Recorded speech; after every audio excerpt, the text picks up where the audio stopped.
Hello, everyone. It's time for a bit of a story. This is a story from Hunter Past, like Christmas Past, except very specific and not just about Christmas, but a person. In this case, Hunter Salazar. So, many years ago, when I was a teenager, I'm 29 now, I, in my teens, I had a lot of run ins with police and I got into a lot of trouble fairly often. But this story is about one particular incident. And I've chosen this incident, though there are others like it, because it kind of encapsulates exactly what I wish to convey to you. So that's why I've chosen this incident, this particular moment in my past. So I was I was arrested with a friend.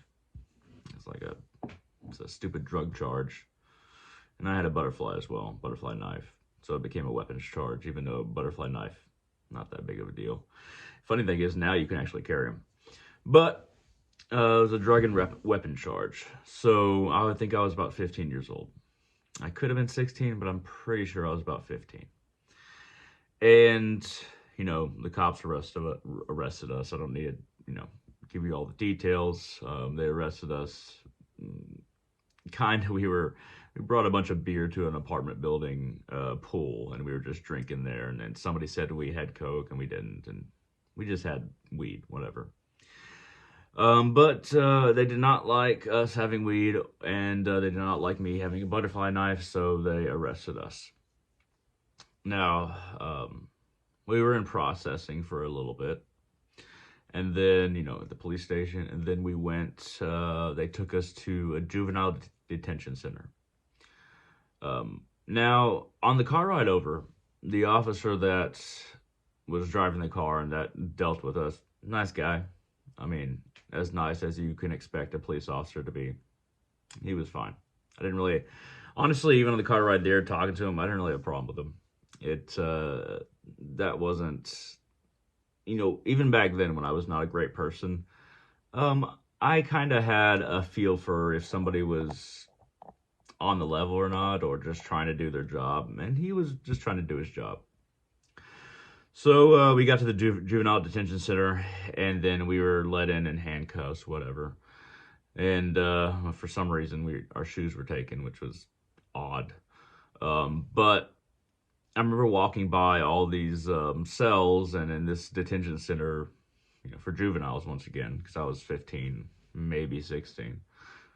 Um, I was going past all of these, plexiglass cells of, people my age, and they all, I had contempt for all of them because they all looked like they were super depressed.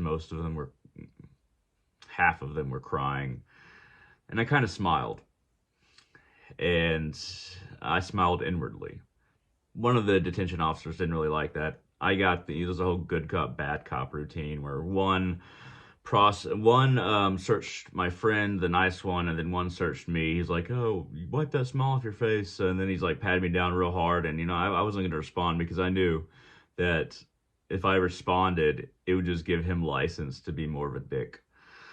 And perhaps he should have been more of a dick to me, but he was definitely very hard-handed in the way that he searched me, patted me down, things like that. He's playing the bad cop for me.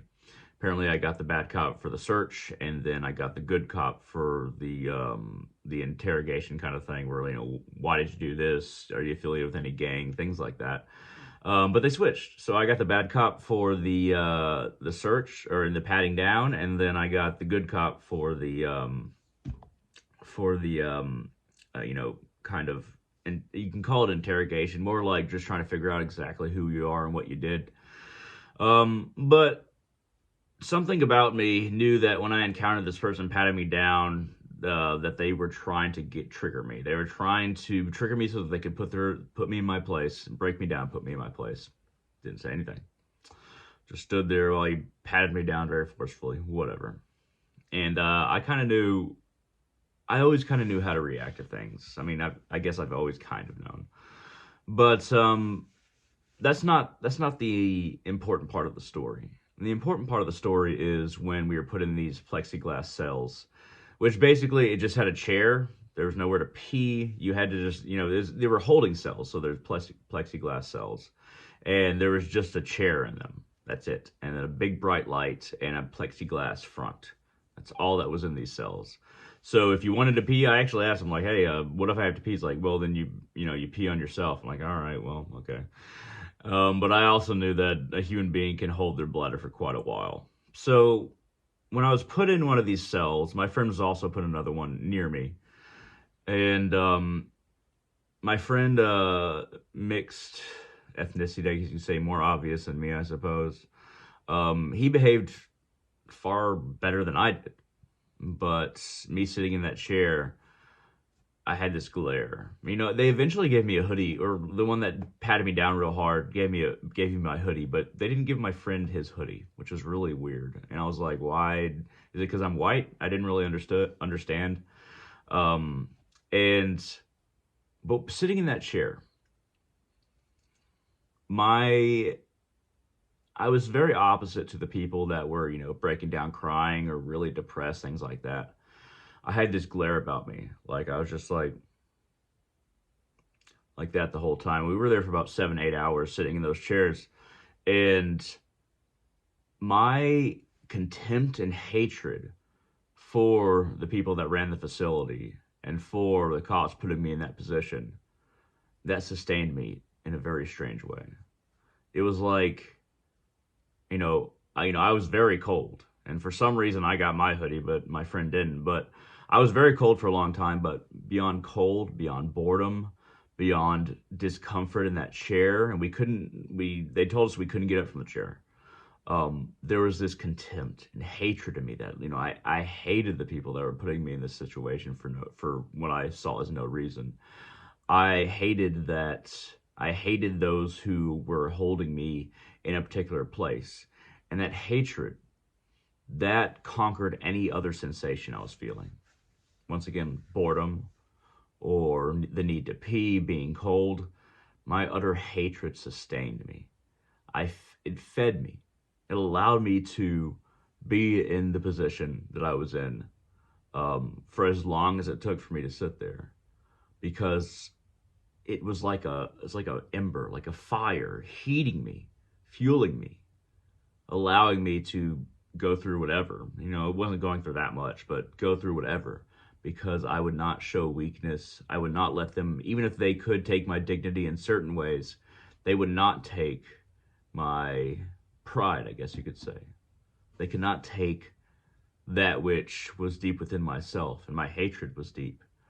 And that sustained me in a state of complete and utter fueled by hatred. And there's other instances where something like this happened, but this particular one strikes me because it was like the 7 hours that I was sitting there were just nothing. It was just time didn't feel like it was passing slowly, because my hate was like, I'm not going to be infected by these people that are putting me in this position. If I had the upper hand, I would destroy them. That kind of hate, and it burns like an ember. So the grander point that I'm getting at, and the reason why I'm telling you this story, is because while that hate sustained me for a time, the grander emotional effects long term, I guess midterm, because they didn't last that long, but when you're in that level of hate, like I was, I felt this really emotional draw me down. Like afterwards, when I got out of there, whatever, bailed out, for a while, the rest, my emotions and my body were very like subdued. That hatred that can fuel you in times of you feeling indignant, or you just fueling your cruelty, even in thought, towards the people putting you in that position, that can sustain you for a time. But it's kind of like a drug. You get a temporary high, and then after that high, once you start coming down, you do feel an emotional come down. You feel an emotional lack of energy. Hatred and cruelty are like a drug. Now, the best thing to do in that situation, if I was a stoic, would be to think of anger as the enemy and just to endure it with calm repose.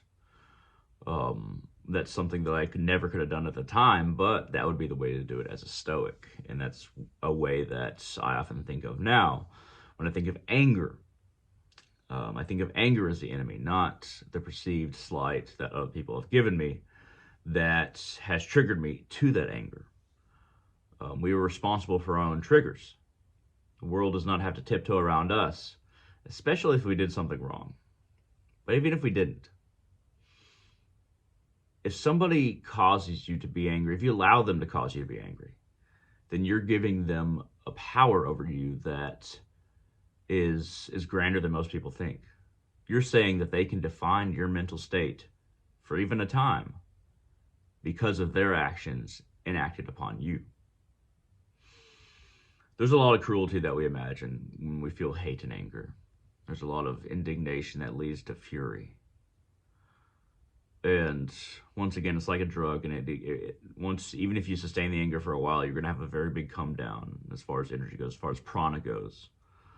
But even if we're talking about cruelty that, that is not in a situation where you're sitting in a chair for 7 hours, even when we're talking about cruelty that has to do with, somebody slighted you, somebody did something wrong. There's a spectrum of wrongs, there's a spectrum of cruelty, but there's a lot of cruelty that we imagine, and we decide upon that cruelty to enact it onto people once we get the chance. And I was very much capable of that at a time. I was capable of deciding to enact cruelty and then enacting it, making the decision that this is what I'm going to do, or this is how I'm going to treat somebody because of what they did to me. I have found in recent years that I'm not capable of such things because you could say my guardian angel, my superego, Archilite, he's too truthful and realistic to let me imagine that the cruelty that I imagine is justified.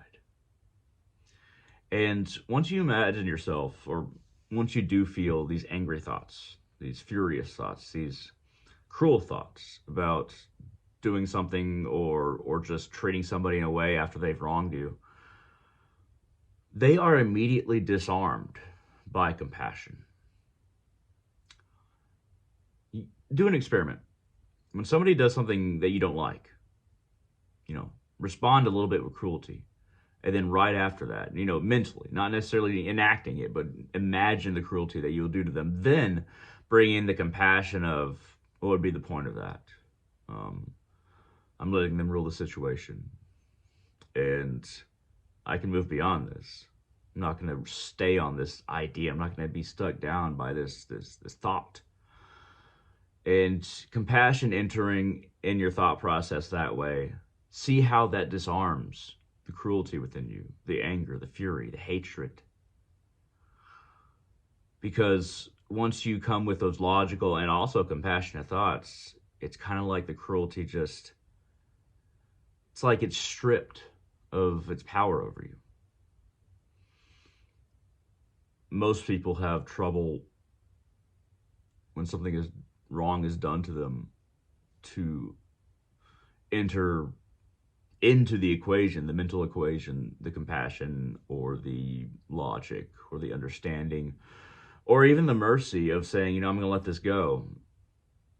Too many people don't allow even a bit of that in, and the dark cell remains dark. And then the actions that can come from the dark contemplations in that cell can have a spectrum of cruel acts or intentions or communications, depending on exactly how cruel you are, or how cruel you wish to respond, or with anger or fury or hatred.